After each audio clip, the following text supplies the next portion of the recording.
देश में जारी लॉकडाउन के बीच भारतीय रेलवे ने कुछ रूट पर ट्रेन चलाने का फैसला किया है। रेल मंत्रालय ने कहा, हमारी योजना 12 मई से चरणबद्ध तरीके से यात्री ट्रेन सेवाएं शुरू करने की है। शुरुआत में 15 ट्रेनें अप एंड डाउन मिलाकर 30 ट्रेनें चलाने की है। इन ट्रेनों में सरकार द्वारा चिन्हित जरूरतमंद लोग ही सफर कर पाएंगे। 11 मई शाम 4 बजे से ऑनलाइन रिजर्वेशन शुरू किया जाएगा। फिलहाल सिर्फ एसी ट्रेनें चलेंगी और राजधानी वाला किराया लगेगा। जिनको कंफर्म टिकट मिलेगी वही यात्रा कर पाएंगे। मजदूरों के लिए श्रमिक स्पेशल ट्रेनें चलती रहेंगी।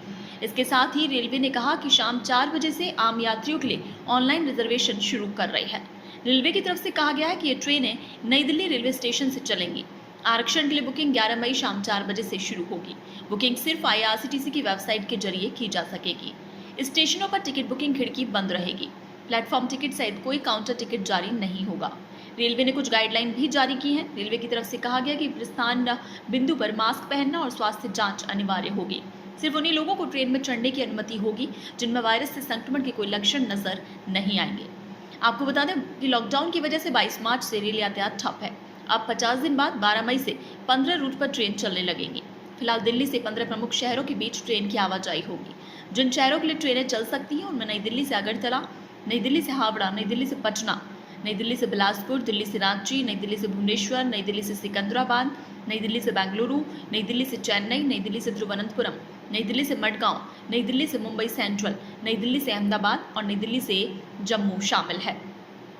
इसके अलावा भारतीय रेलवे कोरोना वायरस देखभाल केंद्रों के लिए 20,000 कोचों को आरक्षित करने के बाद उपलब्ध कोचों के आधार पर नए मार्गों पर और अधिक विशेष सेवाएं शुरू करेगा। इसके अतिरिक्त श्रमिक स्पेशल के तौर पर 300 ट्रेनों के संचालन के लिए भी कोचों को अलग से आरक्षित किया जाएगा। रेलवे ने यात्रियों को सावधानी रखने की सख्त हिदायत दी। सफर के दौरान फेस मास्क पहनना अनिवार्य होगा। इसके अलावा यात्रियों को स्क्रीनिंग करानी होगी। कोरोना वायरस के लक्षण नहीं पाए जाने पर ही ट्रेन में सफर करने की इजाजत दी जाएगी। केवल वैध कंफर्म टिकट वाले यात्रियों को रेलवे स्टेशनों में प्रवेश करने की अनुमति होगी। केवल यात्रियों को ट्रेन में चढ़ने की अनुमति होगी। ट्रेनों के संचालन को लेकर रेल मंत्री पीयूष गोयल ने ट्वीट में कहा कि रेलवे बारी बारी से यात्री ट्रेनों को चलाने के बारे में सोच रहा है। इसे 12 मई से शुरू किया जा सकता है। अभी शुरू में 15 जोड़ी स्पेशल ट्रेनें चलाई जाएंगी। ये तमाम ट्रेनें नई दिल्ली से शुरू होंगी और देश के अलग अलग स्टेशनों तक जाएंगी। स्पेशल ट्रेन की बुकिंग 11 मई दिन सोमवार शाम 4 बजे से शुरू होगी। इससे पहले रेल मंत्री पीयूष गोयल ने राज्य सरकारों से अपील की कि वो अपने यहाँ ट्रेन भेजने की इजाजत दें ताकि अलग अलग राज्यों में फंसे मजदूरों को उनके घर पहुंचाने का बंदोबस्त हो सके। रेल मंत्री ने ट्वीट में लिखा, मैं सभी राज्य सरकारों से अपील करता हूं कि वो ट्रेन चलाने की अनुमति दें ताकि अन्य प्रदेशों में फंसे प्रवासी श्रमिकों को निकाला जा सके। पीयूष गोयल ने कहा कि इन सभी फंसे प्रवासियों को निकालने की अनुमति मिलने से अगले 3-4 दिन में उनके घर पहुंचाया जा सकता है।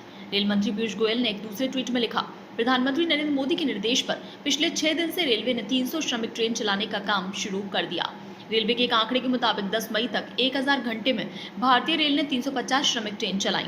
इसमें सफर करने वाले मुसाफिरों को मुफ्त खाना और पानी दिया जा रहा है। रेलवे फिलहाल ट्रेन तभी चला रहा है जब उस राज्य की ओर से इसकी अनुमति मिल रही है। जिस राज्य में मुसाफिरों को भेजना है उस राज्य की ओर से इजाजत भेजी जा रही है, तब श्रमिकों को उस राज्य में ट्रेन से भेजा जा रहा है और ऐसी सभी ट्रेनों में सोशल डिस्टेंसिंग का पूरा पालन करना अनिवार्य है। आपको बता दें कि कोरोना वायरस लॉकडाउन के चलते रेल यातायात पूरी तरह प्रभावित था और इसे अब लेकर भारत सरकार ने बड़ा फैसला लिया। ट्रेनों का संचालन 12 मई से शुरू करने का ऐलान किया। फिलहाल दिल्ली से 15 शहरों के लिए ट्रेनें चलने लगेंगी। ब्यूरो रिपोर्ट, पत्रिका टीवी।